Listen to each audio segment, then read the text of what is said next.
This week on My Classic Car, we'll go back in time with Jay Leno to check out his 812 Cord and his 1914 Premier. I always look forward to taking Jay's rare rides out for a spin. Plus, we'll look at a modular flooring system to upgrade your garage.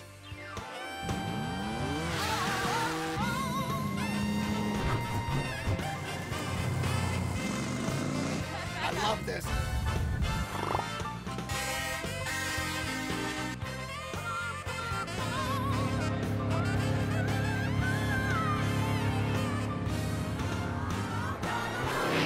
Hi, I'm Jay Leno. You know, it doesn't rain very often here in California, but when it does rain, that only means one thing: Dennis Gage is coming.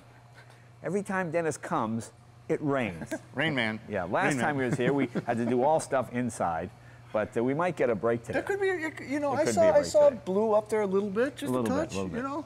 Well, today I want to talk about, I think, one of the most exciting cars of all time. Another Indiana-built car, the Cord 812. This was Gordon Bury's. Originally, this was going to be the baby Duesenberg. That was his original concept. Were they actually going to call it a Duesenberg? They were going to call it a Duesenberg at one time, because the idea was, I think Cord had this whole General Motors thing. Duesenberg at the top, like Cadillac, then Cord or Auburn, like Oldsmobile or Buick, then down to Auburn, like your Chevrolet, that kind of deal. Mm-hmm. It never quite came to fruition. It has a 288 cubic inch Lycoming engine. 288.6. I know there are a lot of purists out there that get a little crazy with it. A flathead 8 built specifically for this car. Front wheel drive, a lot of innovations. Has a thing called a Start X, which starts the car automatically if it stalls, and you start it by pushing in the clutch. It's front wheel drive, as I said. It's got this vacuum shift transmission. It's got a pre-selector box, and it's a car that was built on a budget. There was no money.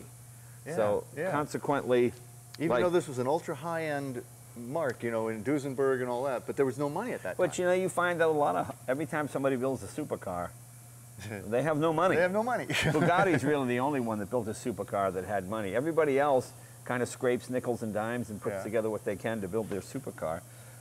Everything on this car was done on the cheap, and I don't mean that, I just mean inexpensively, not poorly done. Mm-hmm. It just means there was no money. For example, when they road tested the car, the brakes overheated, and there was no way. Well, they couldn't come up with new brake drums, so they just drilled these holes, which would become iconic because everybody loves to look at that wheel cover. But that's why? And that's why, just to cool the brakes, yeah. But when this thing hit the auto shows, people just freaked. Well, it looks so Euro. You know? Yeah, like we said, it's the most European American car ever built, certainly up to this time. Let's open the hood and take a look underneath. So much Art Deco detail, even these. It really is even these Art are Deco. So Deco. So you remember which one of these it is here? Hang on. It's in there somewhere. Oh, there it is. Wow. There you go. So it's a V8, and she's mounted this the other way around, right? Mounted the other way around, that's correct. But this car was not restored by us. This was restored by a man called Arthur Perry. Let me get you his picture right here. This is, I took this down to show. I bought it from him. This is one of those greatest generation guys, you know, old Italian guy, one of those generation of guys that didn't go to engineering school, but just had that innate sense of how things worked and how mechanical things were put together. And he restored this car years ago, and he passed away, and I bought it. That's his wife, Helen. I bought it from his sons. Now, what's this thing up here? Okay, that's your transmission. That's your vacuum shift. Oh, that is? Yeah, That's kind of weird. And if you had any kind of vacuum leak problem, you ain't shifting. You're not shifting. Plugs are easy to get to. Yeah, and it's a Lycoming engine, is that correct? Lycoming engine, 288.6 cubic inches. Yeah, and beautiful restoration on it, too. Oh, yeah, he did just a great job. Just a great job.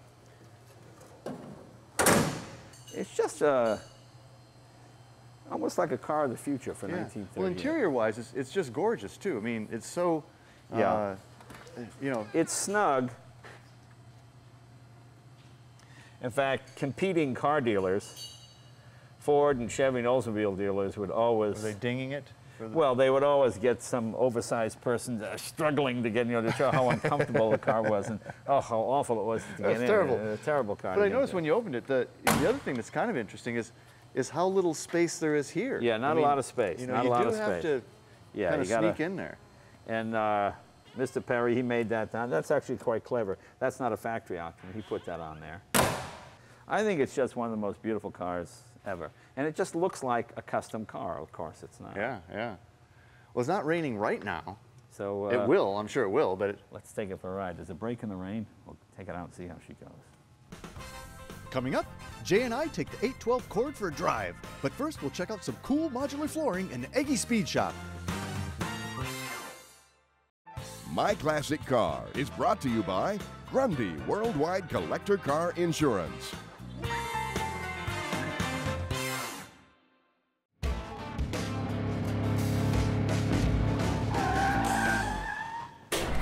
Hey, I got Jorgen Moeller from Race Deck Modular Flooring in the shop with me today. How you doing, Jorgen? Great, Dennis. Glad to be here again. Good to see you again, man. Well, you guys sort of almost invented the modular flooring business quite a while ago. Yeah, well over a decade ago, we launched Race Deck, and really no one knew what modular flooring was, let alone modular garage flooring.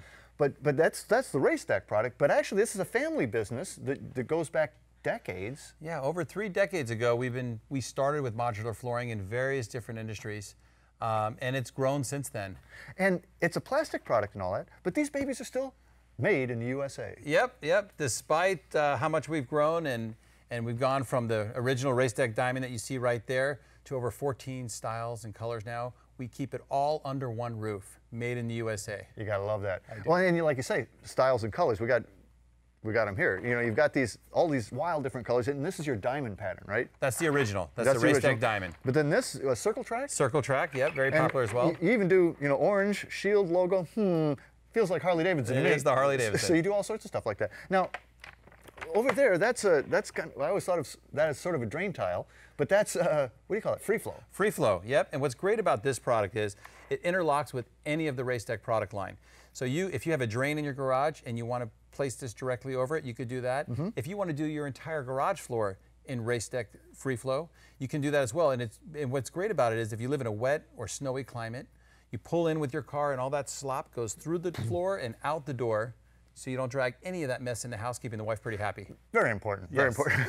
but because of this, and because it's all the same size and all the same loop and lock configuration, you can mix and match. You can do almost any design you want. Oh yeah, if you go on our website, you'll see hundreds of photos of guys that do from mild to wild. If you want to pick up colors of your favorite hot rod, or if you want to put a logo on your floor, or some of these garages are nicer than the living room.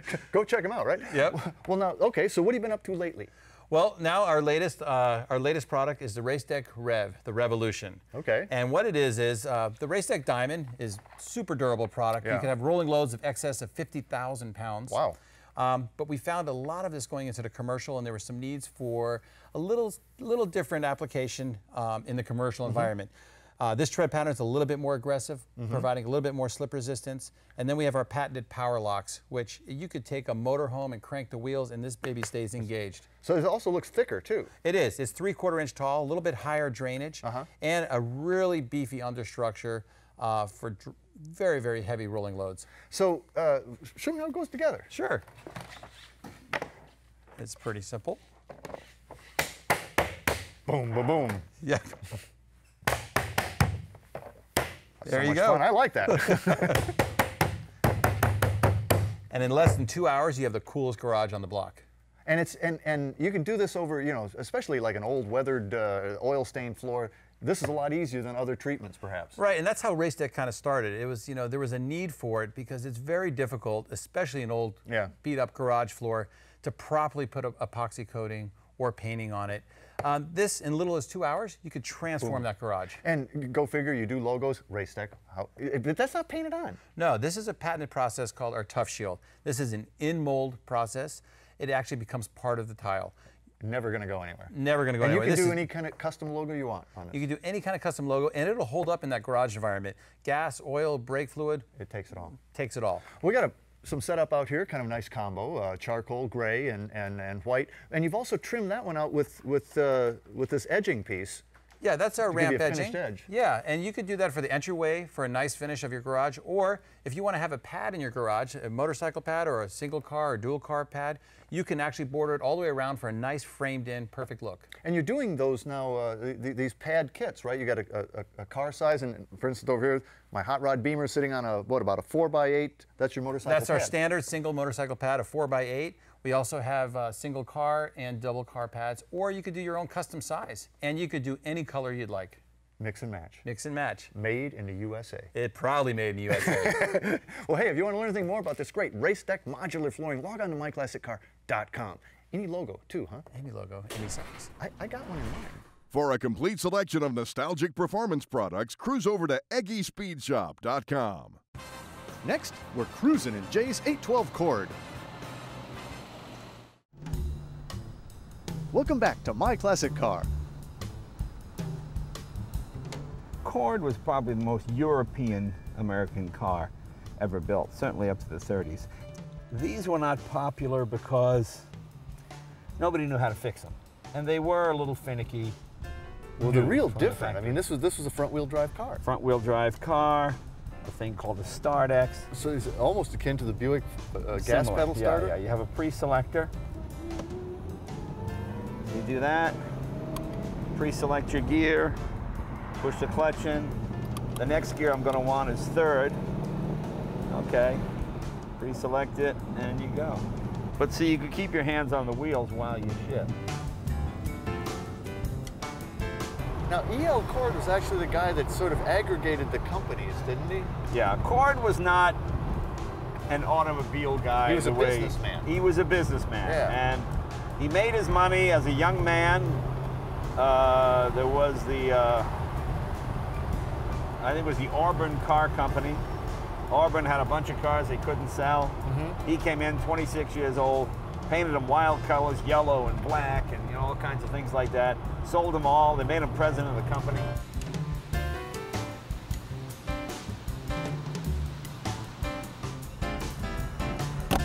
Okay, release the handbrake. Apply the foot brake. Okay, Okay, clutch in. Put the clutch in. Okay, move it over into first. Okay, and go. Just regular clutch setup. Go ahead, yeah. What's the clutch is right there too. Yeah. All right, now. Now just pre-select second. Don't touch the clutch. Just put it in second.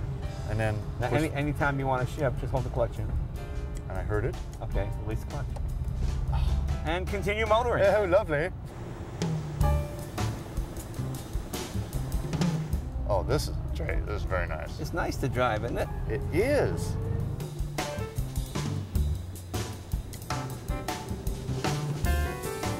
Pre-selectors are quite popular, but they were heavy. So consequently for racing and high-speed work, they weren't much.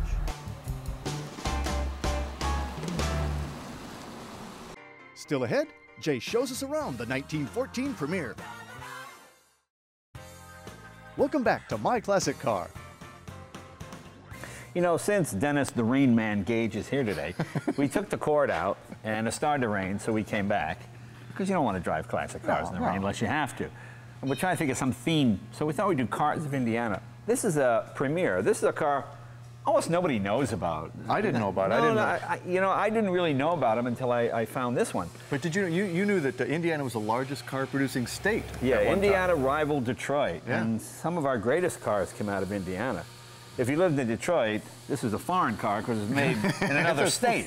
Foreign cars, but just a big T-head, luxurious, extremely well-built car, massive engine, but like a lot of old cars, parts break. This car was put away in the late 70s, early 80s, because what had happened was the water pump had rotted out, the radiator had gone, you see. I mean, we open this up, it's all just corroded inside, and consequently, well, you go drive around junkyards trying to find a water pump from a Premier. Good luck. Ain't gonna happen. So this is where technology actually helps the old car hobby. You know, it's easier now to get parts for these old cars than it was even 30, 40 years ago. Because you can create them. Because you can create them. Yeah. What we have a thing here we call the 3D printer.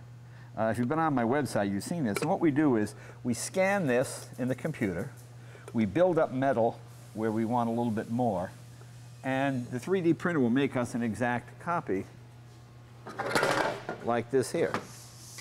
You see? All this part that's rotted out.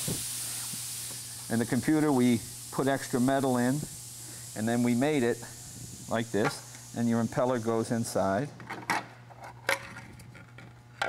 Boom, and there you All go. goes back together. And this is some sort of polymer, some plastic? This is plastic, and then you take it to a guy, and he'll make it for you out of aluminum. Okay, you saw the part in plastic? Yeah. Here it is in metal. The guys designed it on the computer. We took it to a guy, he made it for us. We now have a brand new 1914 water pump for a Premier car. A car that was off the road, not usable anymore, can now be driven and used again. And this way you can also, with that prototyping, I imagine you can test fit and stuff and see if you're for right. example, we made some mistakes on this cover. We're going to make another cover. We made it too thin. Yeah. So if you put some more metal in there to strengthen it up, and we're going to cast a new cover, a nice finish one. But that's basically it. And we'll put that on the car, and we'll take it for a ride, and you'll see how it goes. How's it do in the rain? We'll find out. A car that hasn't run in 30 years. Let's see how it goes. So is this Premier original, or has this thing been redone? Well, no, it's not original. It's sort of almost, it's old enough to be second generation old again. It was restored, I think, in the early 50s, mid 50s, and used as an antique car. Somebody put plain bearings instead of Babbitt bearings in it. Somebody also put, let me show you on the other side here. People back in the 50s, when they were restoring these cars, weren't as concerned about originality as we are today. So he updated the ignition by updating, that's Pierce Arrow 12, something from the 30s. So it was a 14, it was updated to a more modern ignition by the 30s. So if anybody looked at that, they think that was original, because that's also 70 years old. It looks pretty old. Pretty old, but no, but other than that, it's all stock, engine, transmission, wheels, tires, electrical system, all that is pretty much as it was. I mean, people can really, I mean, you could go cruising in this thing. Oh, yeah, With the whole that's what it fam could was. go. I mean, and you know, it starts and drives like a modern car. I drive it in traffic. You have to be a bit careful. It's got the anti-stop brakes on it. It's not that much for brakes, but No, not much for brakes, just a two-wheel rear brakes, but that's okay. But it's quite comfortable, you know, commanding view of the road. One of the nicest shifting cars. As soon as we get that water pump on, we'll take it around the block and you can drive it and see what it's like. But geez, it's just a nice driving car. well, and it's big. It is a big It's long, car. it's tall. But this is the size cars were back in the day. It wasn't big for its day, but it was a big car. Stay close. Jay lets me get behind the wheel of the Premier. My Classic Car is brought to you by Grundy Worldwide Collector Car Insurance.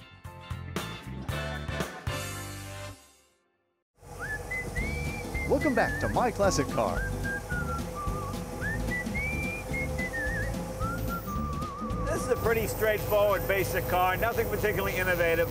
Big, heavy chassis, big, durable motor, big, strong transmission, you know, bulletproof electrics, big, giant generator and starter. This was a real, dependable luxury car. But see, you're cruising along at a nice speed. I mean, this is a great tour car, you know, because it'll just run forever. It doesn't overheat. But you know, if you stay off the highway, you can drive it around as a normal car. It's very dependable. You run through the gears very normally. It shifts wonderfully.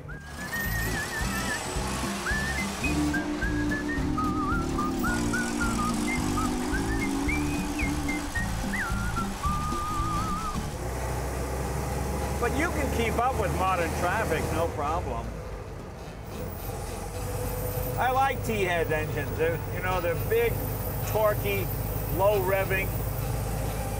Are they typically dual plug like this? Yeah, most were dual plug, yeah. Big mistake letting Dennis drive.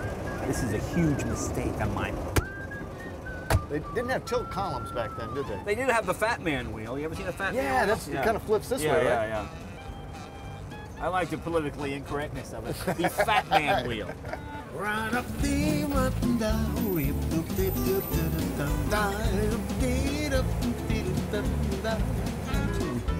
what a bit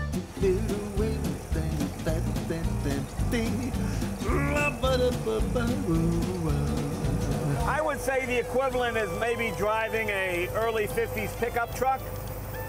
You know, like a Ford, an early Ford 150 or one of those Chevy trucks. That's a bit what it would feel like, I think, if you were watching this at home. What's it like to drive? Because it's sturdy and it's strong, but It does do that, yeah. Hey, pal, how you doing? You like that horn?